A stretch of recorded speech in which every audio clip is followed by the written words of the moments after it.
Hello everyone, আসসালামু আলাইকুম। দেশ ও দেশের বাইরে যে যেখান থেকে আমার ভিডিওটা দেখছো, আশা করি সবাই ভালো আছো। তো এআর কুকিং হাউজের পক্ষ থেকে তোমাদের সকলকে স্বাগত জানিয়ে আজকে নতুন একটা ভিডিও শুরু করছি। তো আজকে আমি নদীর ছোট মাছ কিভাবে পেঁয়াজ মরিচ ভেজে আমি রান্না করব ভাবলাম যে সেটাই তোমাদের সাথে শেয়ার করতে চলে আসি। তো আমি এখানে পেঁয়াজ মরিচগুলোকে ভেজে নিয়ে আমি 1 চামচ করে সব হলুদ গুঁড়া, মরিচ গুঁড়া, লবণ দিয়ে দিলাম, দিয়ে ধনিয়ার গুঁড়া দিয়ে দিলাম, দিয়ে এখানে ভালোভাবে মশলাটাকে একটু কষিয়ে নিব। কষানোর পরে এখানে আমি আলু কেটে নিয়েছিলাম 2টা। তো আলুগুলো আমি মাছের আকারে একটু লম্বা লম্বা করে একটু মোটা করে কেটে নিয়েছি। তো এখন আলুগুলোকে আমি ভালোভাবে এই মশলার মধ্যে একটু সিদ্ধ করে নিব। তো আমি ঢাকনা দিয়ে ঢেকে নিচ্ছি। তো এই তো আলুগুলোর পানি শুকিয়ে গিয়েছে। তো এখন আমি এই আলুগুলোকে একটু কষিয়ে নিব আর মশলাগুলোকে ভালোভাবে একটু কষিয়ে নিব।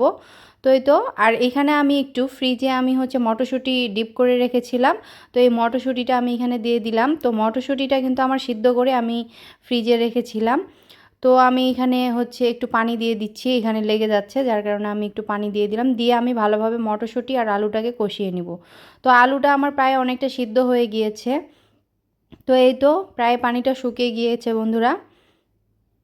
তো আমি ভালোভাবে এভাবে আলুটাকে কষে নিব। এই যে দেখতেই পাচ্ছ তোমরা যে আলুটা সিদ্ধ হয়ে গিয়েছে। আর এভাবে ছোটো মাছ মানে পেঁয়াজ মরিচ ভেজে এভাবে তেলানি দিয়ে রান্না করলেও কিন্তু ছোটো মাছ খেতে অনেক ভালো লাগে। আর তোমরা চাইলে কিন্তু এই মাছটাকে পেঁয়াজ মরিচ দিয়ে মেখেও রান্না করতে পারো। তো আমি ওইভাবে অনেকভাবে রান্না করে খেয়েছি। তো আজকে আমার মনে হলো যে না, এইভাবে রান্না করে দেখি। তো এইভাবে রান্না করে মাশাল্লাহ তরকারিটা অনেক ভালো হয়েছিল। তো যাই হোক, মাছগুলো দিয়ে আমি এখন একটু মাছগুলোকে কষিয়ে নিব। তো যেহেতু ছোট মাছ, বেশি এটাকে নাড়াচাড়া করা যাবে না, আবার ভেঙে যেতে পারে। তো আমি একটু আলতোভাবে নাড়াচাড়া করে নিচ্ছি। আর এখানে ভিডিও এডিটিংয়ের ক্ষেত্রে মানে আমার নাড়াচাড়াটা একটু তাড়াতাড়ি দেখা যাচ্ছে, কিন্তু আমি এখানে আস্তে করেই নেড়েছিলাম। তো এই তো আমার মাছটা প্রায় কষানো হয়ে গিয়েছে। এখানে এখন আমি পরিমাণ মতো পানি দিয়ে দিব। তো আমি খুব কাছ থেকে দেখাচ্ছি। তো এই তো আমি সিদ্ধর জন্য পানি দিয়ে দিলাম। এটাই আমার সিদ্ধর পানি আর এটাই আমার ঝোলের পানি হবে বন্ধুরা। তো এইভাবে তোমরা মাছ রান্না করে দেখতে পারো, তোমাদের কাছে ভালো লাগবে ইনশাল্লাহ। আর এভাবে আসলে রান্না করলে অনেক টেস্টি হয়। তো এই তো ঢাকনা দিয়ে ঢেকে দেওয়ার পরে তরকারিটা প্রায় আমার হয়ে গিয়েছে। আমি লাস্টে ভাজা জিরার গুঁড়া দিয়ে তরকারিটা এখন নামিয়ে নিব।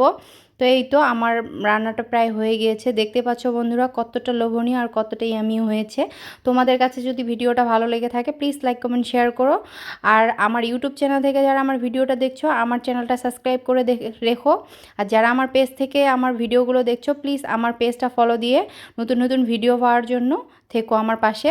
তো বন্ধুরা আজকের মতো এখানে বিদায় নিচ্ছি। আল্লাহ হাফেজ, ভালো থাকবে সবাই।